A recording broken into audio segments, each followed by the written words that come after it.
Ladies and gentlemen, the American Jerry and Bulldog Nation, I hope you had a wonderful New Year's Day, New Year's Eve weekend, and you're ready to charge out of the gate in 2021 like I am. I'm ready to get going. Aren't you? Isn't it time to get going? Well, let's talk about the Bulldog Report for today. First and foremost, Donald Trump is headed to Georgia. Of course, he's going to Dalton, Georgia. As soon as I hear the name Dalton, Georgia, I think, Dalton, Georgia Carpet Outlets, right? He's going down there to Dalton, Georgia Carpet Outlets somewhere and having a big old rally. Of course, Biden's going to Atlanta, where I'm sure he's checking in with Stacey Abrams of their theft operation they got going down there. Goes to the gangster city, home of CNN. Unfreaking believable. You know what? This phone call with the Secretary of State means nothing except what it says. Trump's being emphatic, hey, they're trying to steal this thing. Where's the votes? It's a figure of speech. I mean, it blows me. And you know, Washington Post released this secretly recorded phone call with the president. You don't think the president knows he's being recorded? All his calls are recorded, trying to affect the outcome of the election.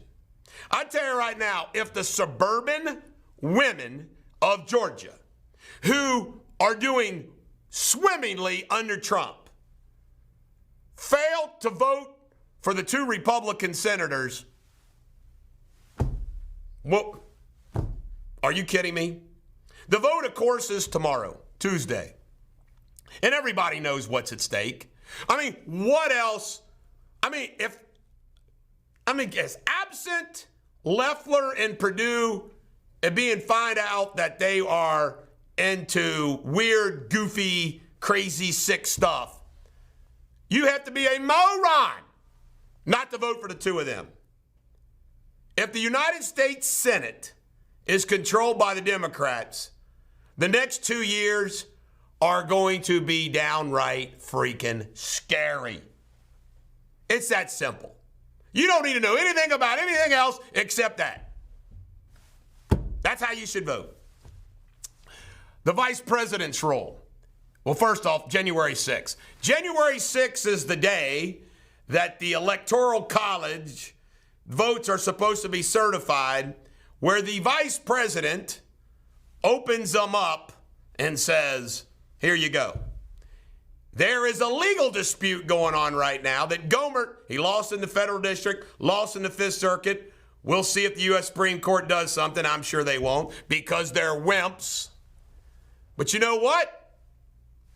Pence apparently can decide which electors to decide. And there are the House of Representatives and the United States Senate. They call them the Dirty Dozen. Try to make them sound bad, the Dirty Dozen. They always come up with these little cute little phrases. But there are some House Republicans and U.S. Senators who are going to fight to the bitter end, and I say fight to the bitter end. And, of course, January 6th is the gigantic rally. They are going to descend upon Washington, D.C. By the way, I think Biden's rally tonight is probably a horn honking down at the local Denny's. The stimulus, the so-called stimulus. You know, I've been thinking about this. And I know $600 is a lot of money to a lot of people. But I was thinking about it. $600.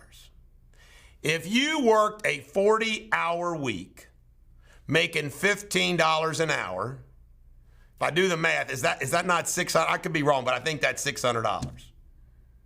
1 week. Look at the devastation of the lockdowns. It's wiping people out. We give them that money goes, and then how about this? I think the percentage, Americans get like 18%, and everybody else, foreign countries, get like 82% of the stimulus. It's some crazy number. And you know what? Congress acts like they're doing you a favor. It's your money. And how messed up is it? We are borrowing money to give it to a foreign country. You can't make this up. All right, COVID science. You know, it drives me crazy. The masks. Do you know in every medical malpractice case, even the butcher of Pakistan has medical experts that say he didn't do anything wrong. It's comical, but by golly, they can find an expert for the old pay to come in and say, yeah, Their Honor didn't do anything wrong. You know, these people that say, you got to trust the science, follow the science, believe in the science. Which science? Which scientific expert do you believe? They act like, well, you got to believe these scientific experts. Do you realize, folks, ladies and gentlemen, the American Jury and Bulldog Nation, that there's always science on both sides? So who decides? Who picks the science? If the science is the end all, what are we supposed to do when the scientists disagree? You get my point? And I'm thinking about all the silliness. Put the mask on to go into the restaurant, but you take the mask off when you sit down and eat. And what about all the servers? They got a mask on, but their hands, they don't have gloves. And if they have gloves, what difference does it make if they have gloves or no gloves? Whatever they're touching, if it's got coronavirus on it, they got coronavirus on it. I'm going to read an article, part of an article. I'm not going to read the whole article. By Michael Walsh, who's the editor of Pipeline.org, and he's written all kinds of books. And this was a great article in Epoch Times. Epoch News, E-P-O-C-H.